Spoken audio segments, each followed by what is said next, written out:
Hello, I'm Oral, and welcome to this very special edition. My guest, oh boy, this is an amazing young lady.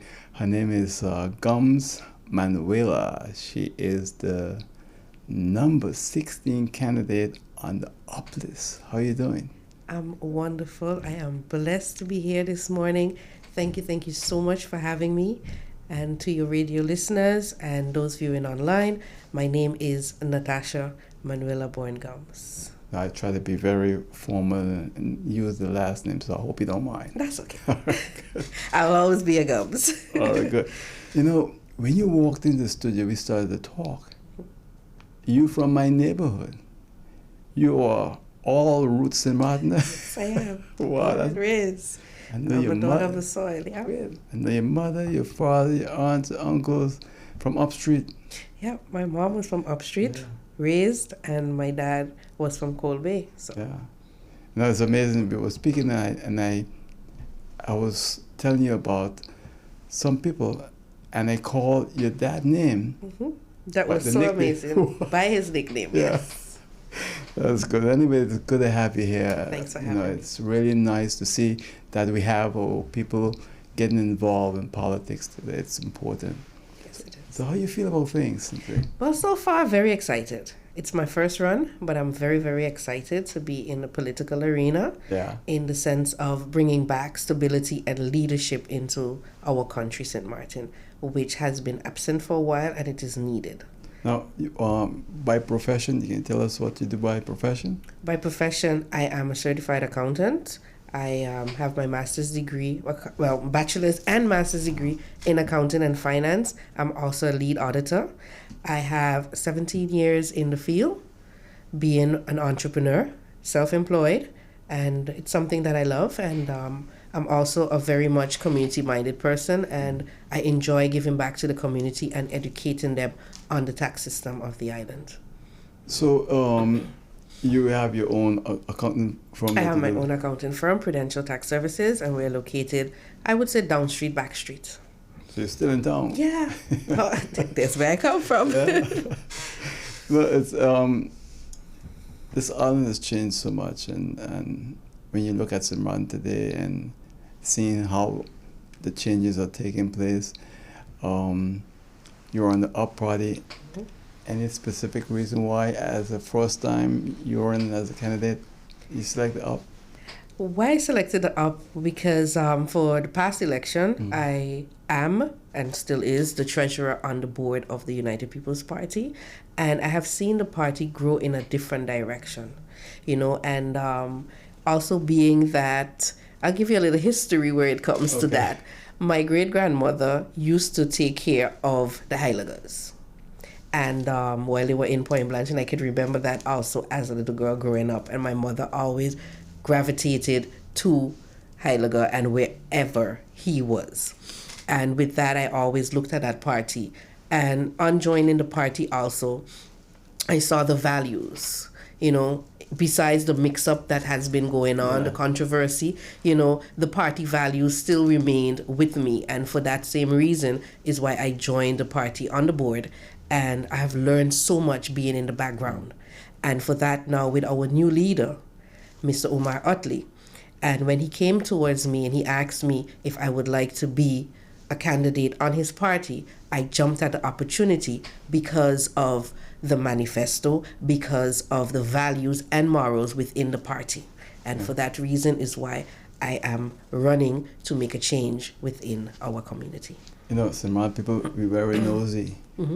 They're going to meet me tomorrow and say, you didn't ask her who's her great-grandmother. What's the name? So you got to tell us, please.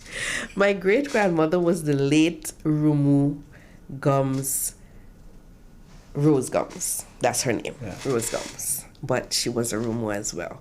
And one of the oldest hotels, motels, guest houses that you would know right now at the head of town, which is the Joshua Rose Guest House. Right. That is my great-grandmother and great-grandfather's name joined together. Because Joshua was the name of my great-grandfather and Rose was the name of my great-grandmother. And that's where that name Joshua Rose came from, being run right now by my great-uncle that passed away about a month ago. That's Bernard. Yes, Uncle Bernard. Well, and I knew your great-grandmother very well. Yes. She was an amazing lady in town. In the alley. Yeah, right. Pasagrad Alley, they would call it. All of us as kids, when we had thrush, she come with that little cloth and honey over your tongue, man. She was an amazing lady. Yeah. So you're now running for office. You are the number 16 candidate on the up list. What are some of the things that you think is important, changes needed for Simad? Well, changes that are needed, all of the things that are going on right now needs to be changed. Electoral reform, education reform. What I am champion is tax reform, which has been something that is really, really, really outdated. And I believe that our tax system is so simple, but because of the way it is right now, it seems so complicated that the simple common man cannot follow and they give up. So I'm championing tax reform and also to be able to help new and upcoming entrepreneurs. You know, as an accountant, you prepare returns for people, right? I prepare returns, I do administration, bookkeeping, you name it, I do that, yes. So you're familiar with some of the issues, yes, I am. And the Firsthand. Challenges that local people have to go through. Yes, especially our seniors as well. Yeah. And it could be quite daunting at times for people having to deal with assessments and those kind of things. So you're saying you want to see it simplified? See it simplified so they can better understand. Because a lot of time, entrepreneurs, small business, even seniors, they receive assessments of 10,000, 100,000 guilders, and they try to understand what it is. But it's actually a fictitious assessment, and that is mainly based on when you go into the tax office and you apply for your business. There's one of the questions in the questionnaire where it states, how much do you think that you're going to make for the year? And a lot of people with their good imagination, because we all want to make money, they say, okay, I'm going to make 100,000, I'm going to make 200,000, I'm going to make $500,000 for that year. Yeah. So based on that, when you do not file properly for that year, the tax office then gives you a fictitious assessment for the amount based on what you said. Okay, this is what I'm going to make for the year, so I'm going to tax you on that. But that's not the reality. So when people see it, they get very frightened. And I have seen a lot of seniors suffer because of that situation. Really? So I'm really much championing seniors also to try and completely abolish the income taxes for seniors that has already inputted into it. Oh, that is also a killer. Yes. As you get older, you're on pension and you'll have a fixed income, Yes. right? And that happens a lot with seniors that worked for government, especially. Really? Yes, because now they have the APS pension and the normal government pension that is done by SFA. And some of them still has government pension as well. So there are 3 pensions that they have, and when that is added together, it's seen as income. And then sometimes, because I have a current senior at this point in time that is suffering with nearly 9,000 guilders every year that he has to pay. So even though he's paying it piece, when he goes to file that year again, that 9,000 guilders comes up every year because of those 3 incomes that he has, and he tries to, no matter how I explain it, he doesn't understand. And then when he say, okay, this is all that I can afford, because at the end of the day, I still have a mortgage, even though I'm on pension. I still have to take care of my home. Some of them also have rent. And then you get the tax office telling you, according to the law, you have to pay within 9 months. But some of them cannot afford. It's difficult for you to afford 2,000 guilders a month to be able to fall into that 9 months category. So that is an outdated law that has to change. And if you want it extended for 12 months, a year, then you have to bring in so much requirements to be able to get that done. You have to bring in your bank statements, you have to bring in your mortgage, everything, your bills, to prove that you cannot afford what the tax office is telling you that they require from you on a monthly basis. So it's very tedious, and I've had seniors that their blood pressure raised because of the way that they are being handled and they are being mistreated, so that I just have to calm them down and explain them certain procedures. And for that reason is why I really, really would like to change the legislation, which is outdated, because that goes back into the 60s. The income tax legislation has never been touched, has never been changed. I think and back to it really, really needs to get fixed. 1954 somewhere, I understand. Yeah, either 54 or 64. Yeah. Yeah. That's a long time ago. Yeah, before I was born. Definitely need to be changed. I read a story where this elderly man got tax assessment and he collapsed right in. Yeah, that's what I'm saying. Yeah. I was surprised. Yeah. Because where are you going to find 10,000 guilders and they're telling you, I can only give you 9 months to pay it? Yeah. Come on. And the other thing you mentioned there, when you start a business and on the form asks how much money you're going to make, if you put 1,000 guilders, I don't think they want to see that. No, that's exactly. And those are the things, because I've also had situations whereby some people, again, we are under the poverty line. It has been established already. I don't know if you remember the Dutch reporter. 70% exactly of us, are under the poverty line, and I do not have a job. I'm just going to put myself in that situation. I don't have a job, but I can cut grass or I can clean a house. I'm going to go and do that, but it's not every day I get to do that. You understand? And then, to be honest, I filed my taxes and I said, okay, for that entire year, I only received $700, which is probably about 1,400 guilders. That is too low. You cannot survive off of that. So we, as the tax office, this is the minimum that we are going to establish that you need or have to, that is possible for you to survive on for the entire year. And here are the taxes that you have to pay based on that. Now, again, I don't have a job. I live in with my parents. Sometimes you have an elderly parent. They're only receiving 300 guilders on pension. But we're making that do because we eat corned beef and rice. Or we have bread, whatever the case may be. Because when I went to school in Holland, when I didn't have it, I lived off of crackers, tuna. I made do with the little because I know that I have school fee to pay and I want an education. And my mom can't afford it when she sends, because as a single mom with 3 children, it's very difficult. I saw my mom work 2 jobs. Finish work at Boncampo in the morning and then go and work at Tropicana Casino in the evening. So I know how difficult it is. So I can feel and understand what a lot of single moms are going through at this point in time. And it's very, very difficult. Sometimes the average person doesn't understand it. You describe a very important problem that needs to be fixed. And only government can do that. Yes. Yes. But that's looking also from the private sector and having customers. You also hear when government raised the pension or when government raised the minimum wage, we have to raise our prices in the supermarkets, our prices in the stores to come back with the high cost of living, because at the end of the day, businesses are the ones that still have to contribute to government, whereby all the different taxes for an employee, they are bonded with that. And if they're already paying high rent, high taxes, high GEBE, so the cost of living just keeps rising and rising and rising at the end of the day. So the more the minimum wage raises, the more the cost of living also raises for the island. But the livable wage, the way that I have understand it and how it is set in the manifesto of the United People's Party, because it's something that Mr. Otley came about with, is very understandable. And that also makes the taxes for that person, which trickles down to the employer, makes it more beneficial. Yeah. And that is something that I respect. In case you've just joined us, this is a special edition with Up Party candidate number 16. It's Gumbs-Manuela Natasha, and she's here speaking about taxes. Nobody loves taxes, It's amazing, but we all have to pay them. Yes.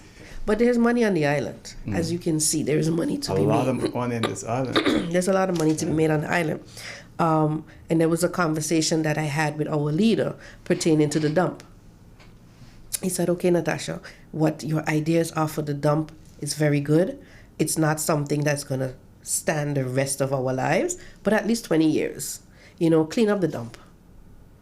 Do some recycling. Get the dump to a normal level where we can do things. And I think that came from me because of living in Holland. Because in Holland now, you get fined for mixing your garbage. Paper has to go with paper, plastic has to go with plastic, and normal garbage goes with normal garbage. Because if you, by mistake, throw a letter in the normal garbage bin, because now that letter has your name on it, you will find a fine home in your mailbox. So, you learn that recycling.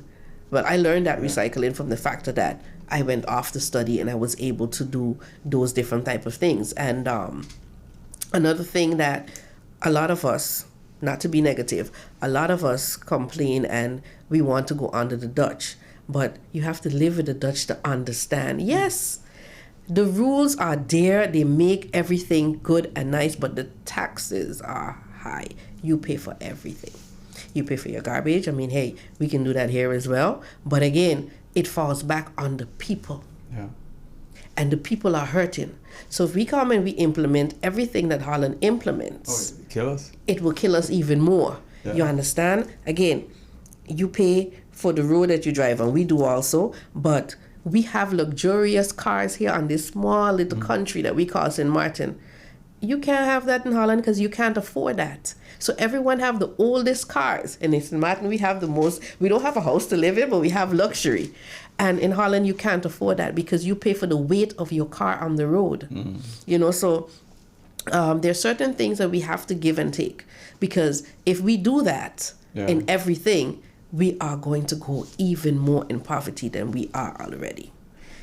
Let me ask you about the simplification of the taxes. Do you think 2 pages will do it for certain people, the average person? The average person, yes.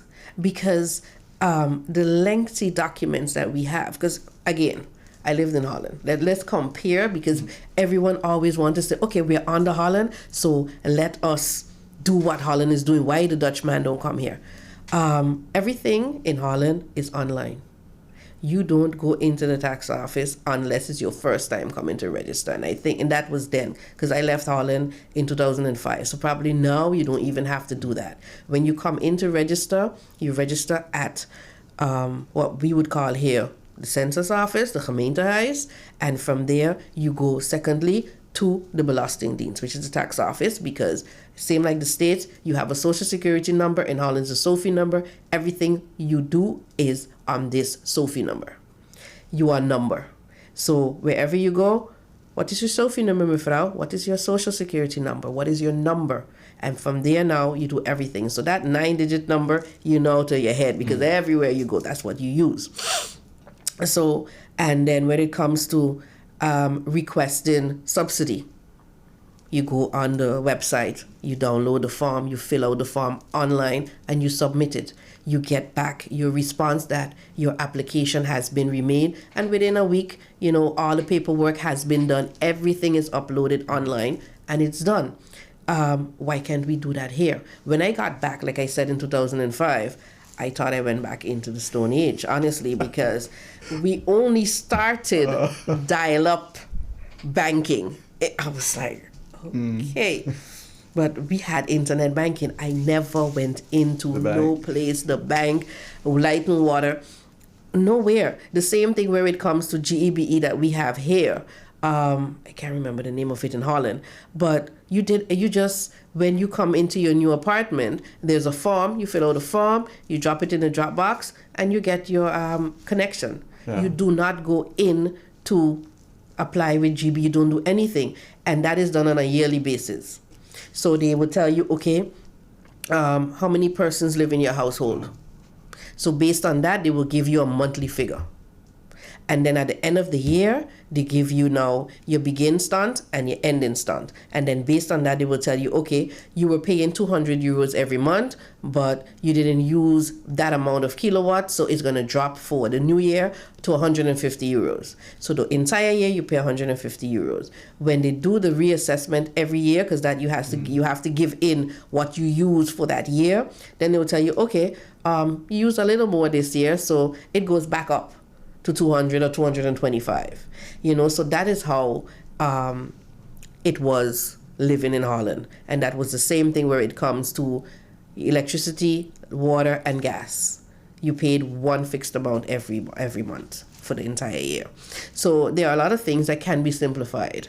Even I've traveled to Curacao with my husband. I've traveled to Dominica, and that is something that I've heard them wanted to come with also pay-as-you-go electricity. Well, that's good. That's really good. Yeah, because Curacao has prepaid. Yeah. Curacao has it. Dominica has it also, and that would help. Have it too, huh? Oh, I didn't know that.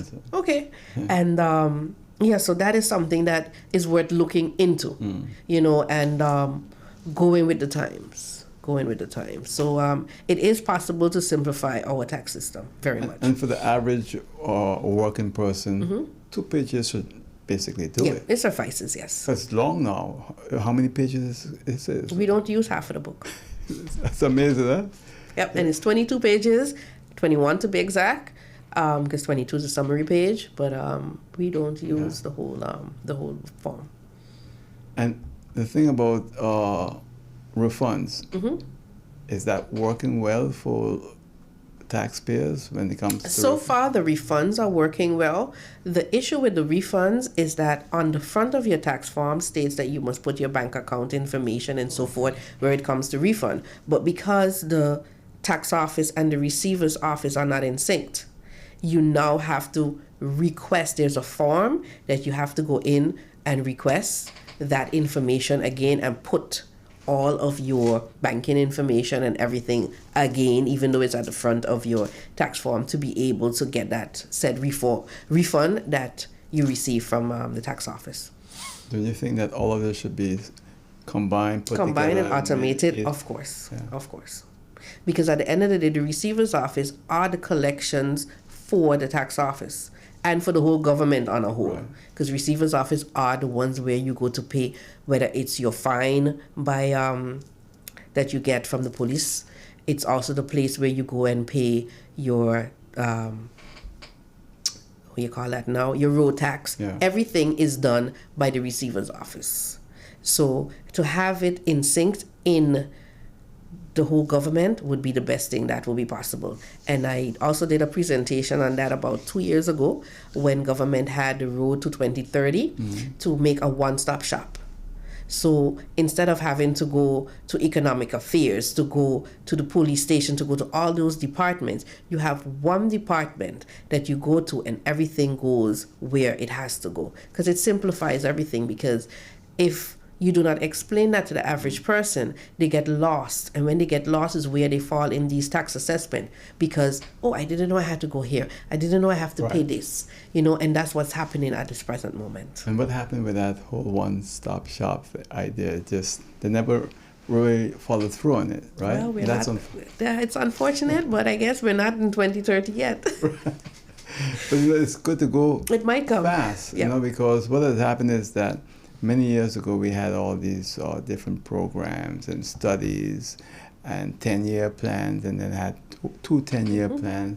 And if you look at the plan and what really happened, nothing really happened. So 2030, man, we should speed it up and get it in 2025, 2026. And to be honest, while going through, because I've been studying the manifesto of the party, even though tax reform is my thing and that's the one that I've mainly sat on.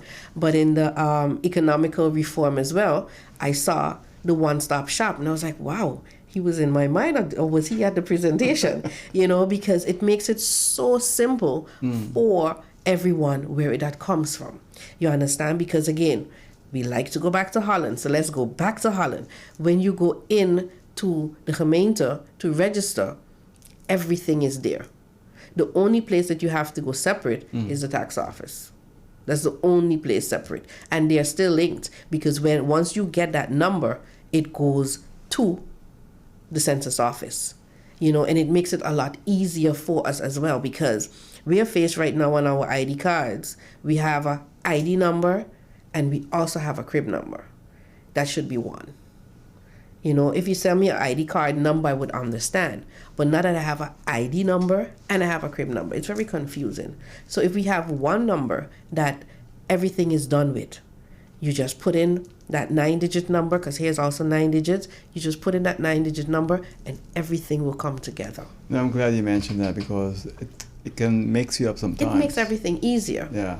Because I had the same situation when my daughter had to go to Holland to study. I had to go get her a crib number, come back to the tax office, come back to the census office, whereby they need to make sure that she doesn't owe any taxes. And I'm like, she didn't even work. A young lady Going away to study. But that's to show you that things are so synced together that you fall in that situation. But we will get it together, bit by bit. We're a growing country. Wow. You know why I say wow? Because a lot of people come here, leave the island, never pay taxes, nobody look at them, and now one of our own want to go away to improve themselves, and they have to prove We're the ones that always suffer. Yeah. Because of the hands of others. And that's what happens. And that's another thing, too, that the tax office needs cleaning up with. There are persons that has passed on. I mean, they have the inheritance tax in the sense of, as my mom passed away, now, if anything, any taxes that she owes, I would have to pay them. Really? Yeah, that's how the law goes. So these are all laws that has to be revamped because if she passed on, her taxes passes on with her. Exactly. In my opinion, but that doesn't happen. And again, where it comes to persons leaving the country, the only time that it is done properly is if you within yourself say, okay, I need to write out of St. Martin. And there now is when it goes to the tax office. If you owe taxes, they will not write you out. But there are many people that just leave. Yeah. So you're sending assessments to places and people that no longer live on the island. How do you collect those taxes? You brought up so many important things there. You're the number 16 candidate. Number 16 candidate on the United People's Party, the Green Party, the moving machine. And you're really focusing on taxes. Yes, that's my passion. Yeah. That is something that I have been doing for the past 17 years. A lot of people have been talking about tax reform, and it's been so difficult to really start somewhere. And I think you coming along now with this idea brings it back to the forefront. And I hope that you can get through to really make it work for people. That is something that I'm going to do, in the sense that once, whether it's a coalition or not, once our party is in there, I will make sure that all of these legislations, all of these changes that has to be made will be made. And believe my parliamentarians that are in there and the ministers that are in there do what has to be done. But I am working diligently to also be a parliamentarian. That's very good because we need people who understand the system. The system, correct. Everybody jump up on the list, but they don't know what they're doing, Your background makes you very knowledgeable, make you the right person. Right? Exactly, because I've been dealing with it on a day-to-day basis. So I have heard the cries of people. I have been one of the persons crying on assessments. So I want to make the change. I tell you, everywhere you turn in St. Martin, people crying over taxes. And that's it. Money, at the end of the day, we say we don't have money. The country has money, but it has to be done in a proper way so that we can collect the money. Yeah. Because, again, like I said, because the receiver's office, the tax office, the police station, the business license department, because they are not synchronized together, that is the reason why we are not collecting the monies that we are supposed to collect. Well, this is Gumbs-Manuela. Natasha, it's all yours. You have 2 minutes. You can just look in the camera and say whatever you want to say. Hello, St. Martin.